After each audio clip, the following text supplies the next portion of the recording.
Young স্টুডেন্টদের বলবো আপনারা লেখাপড়া করেন। কারণ আমি রমজান মাসে 30টা রোজার মধ্যে আমি একটা রাত ঘুমিয়েছি, আর এই 29টা রাতে জেগে লেখাপড়া করছি, কারণ আমার 5 সেমিস্টার আমার ভালো রেজাল্ট করতে হবে। সে পরীক্ষা দিয়েছি ভালো। এখন ইয়াংদের সাথে কন্টেস্ট করার পর ইউনিভার্সিটির খাতাগুলো যেসব স্যারেরা দেখে তারা খুব শুষ্কভাবে দেখে, কারণ একটু ভুল টুল থাকলে নাম্বার তো এই যে স্কুল কলেজের নাম্বার ইউনিভার্সিটি দেন, এটা আপনি হয়তো আপনারা অনেকে জানেন যে ইউনিভার্সিটি পড়াটা অনেক কঠিন। সে নাম তো কম দিই এক হাত না মানে এক নাম্বার উঠাতে গেলে আপনি একটা পৃষ্ঠা লিখতে হবে। সেই হিসেবে আসলে জ্ঞান অর্জন করাটা হলো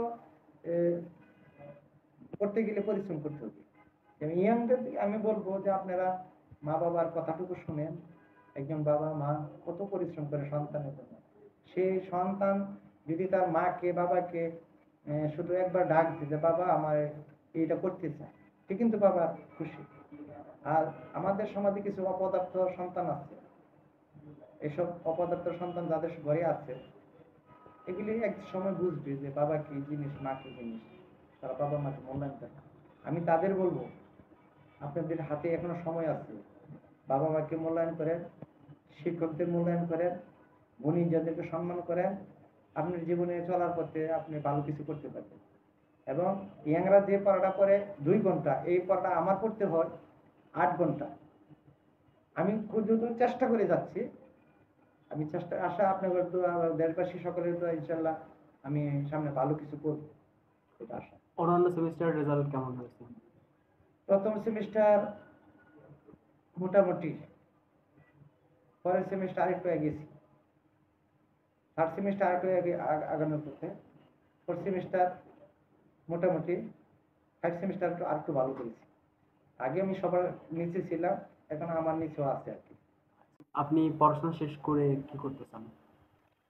আমি আপনারা জানেন, আমি আগেও বলছি, আমি আমি সাংবাদিকতা সাবজেক্ট নিয়ে পড়ছি, অনার্স করবো ইনশাল্লাহ, পরে মাস্টার্স করবো।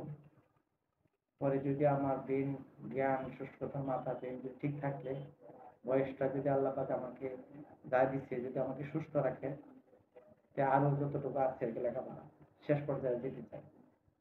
পাশাপাশি আমি একটা পত্রিকাতে কাজ করছি, করতোয়া এবং অনলাইন একটা নিউজ এবং টিভি অনলাইনে কাজ করছি।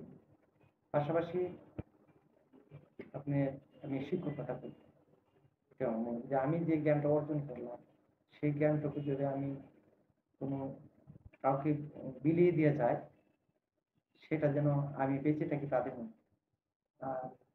জ্ঞান আমি জ্ঞান বিক্রি করব, আমি জ্ঞানটা বিলিয়ে দিব। মানে আপনি শিক্ষকতা করলেও সেটা ফ্রি? হ্যাঁ, আমি ফিরে আমি কোনো আমি এখন আমি তো একটা স্টুডেন্ট পড়াচ্ছি, আমার ছেলে হেল্প করে আমাকে, আমি তাদের কোনো টাকা নিই না।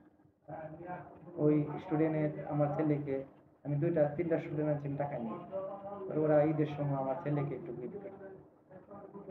আমি টাকা চাই না, তবে আমার ব্যবসাটা আমার চালাই ভালো। আমি যে জ্ঞানটুকু অর্জন করছি এই বয়সে থেকে লেখাপড়া করবে না, আর আমি যা দিয়ে যাব এটা যাতে তার কাছে আমি বেঁচে থাকি। আমি তো চলে যাব, মানুষ বলে রাখছেন যাইকে তুমি, মানুষ মরছে, মানুষ চলে যাবে, কিন্তু আমি বেঁচে থাকতে চাই না মানুষের দিকে। এবং দেশবাসীর, বাংলাদেশের স্টুডেন্টরা যেভাবে আমাকে ভালোবাসছে, আমি যে যা পেয়েছি, আমি রাজশাহী, চট্টগ্রাম এবং আপনি গান্ধীনগর, আমি অসুস্থ নেওয়ার পর আমার যে পরিমাণ লক্ষ লক্ষ স্টুডেন্ট আমার কাছে সেলফ উঠাইছে, সেটা আমি মানে তারা তাদের ভালোবাসার জায়গায় আমাকে স্থান দিয়েছে, এটা তো আমার বড় কিছু।